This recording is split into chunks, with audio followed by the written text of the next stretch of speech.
Deck lateral loads. Testing reveals answers. The publishing of the permitted lateral load anchor detail in the 2009 International Residential Code has drawn question to whether lag screws alone can support deck lateral loads at the ledger. Recent testing reveals that indeed they can. I'm Glenn Mathewson, former deck builder, master code professional, plans analyst for the City of Westminster, Colorado, technical advisor to the North American Deck and Railing Association, and ICC author and approved education provider. I'd like to tell you about recent research that reveals that lag-screwed ledgers handle significantly more lateral load than could be generated under worst-case loading conditions, all without hold-down anchors. But before diving into this, let's take a quick look at how lateral loads became in the 2009 IRC.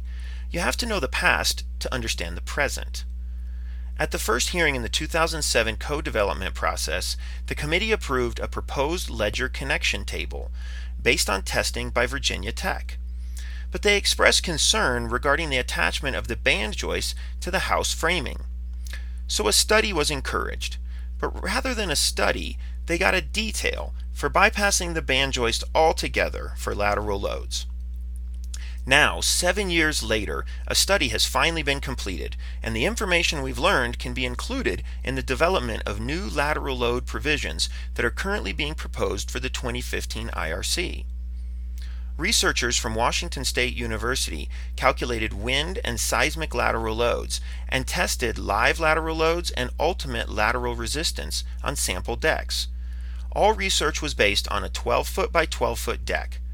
4 articles revealing the research results were published in the summer of 2013, after the first code development hearings concluded.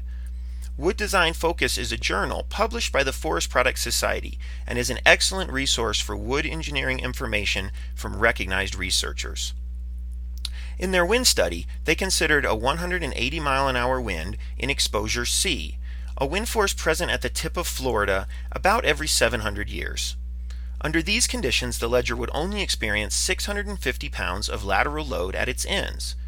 Under the more prevalent 115 mile an hour design load across most of the U.S., it would be approximately 266 pounds.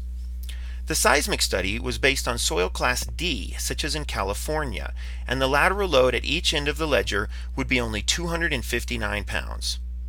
Bear in mind that both these studies assume there are no other connections along the ledger, such as lag screws, that would be carrying some of the load. Something never before done, lateral live loads were tested with human subjects. A sample deck was loaded to 40 pounds per square foot with people swaying in unison. Perpendicular and angled decking conditions were tested, but no other means to brace the deck was provided. Loads parallel to the ledger provided the most force and displaced the deck by 7 inches. At this point, the researchers felt the deck inertia had overcome the force generated by the occupants, and a maximum live load had been reached. Under the worst case tested, and based on previous studies of bleacher seating, researchers determined 12 pounds per square foot as an acceptable and conservative lateral live load design value. For the 12 by 12 deck, this would yield 1,750 pounds total and 875 pounds at the end of the ledger, where hold-down anchors are permitted. The summary of worst-case lateral loading shows all sources are well below the 1,500-pound value in the IRC. But the question was whether the lag-screwed ledger and band joist could resist these loads. That's what this test answers. 2 12 by 12 decks connected to a mocked-up floor assembly built according to IRC standards were pulled laterally at the center of the joist span. Perpendicular decking was installed, and the test was stopped at 7,000 pounds. This was a comparative test. 2 identical decks were built and connected with lag screws. One was provided lateral load anchors, one was not. The decks were pulled to see how the ledger and band joist would perform. At 2,000 pounds of force, there was 3.5 inches of displacement.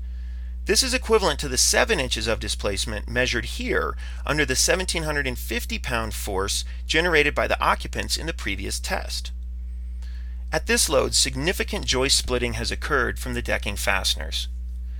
But the test continued, and at 3,500 pounds, there was 17 inches of displacement at mid-span. At this point, the deck joists were well beyond failure.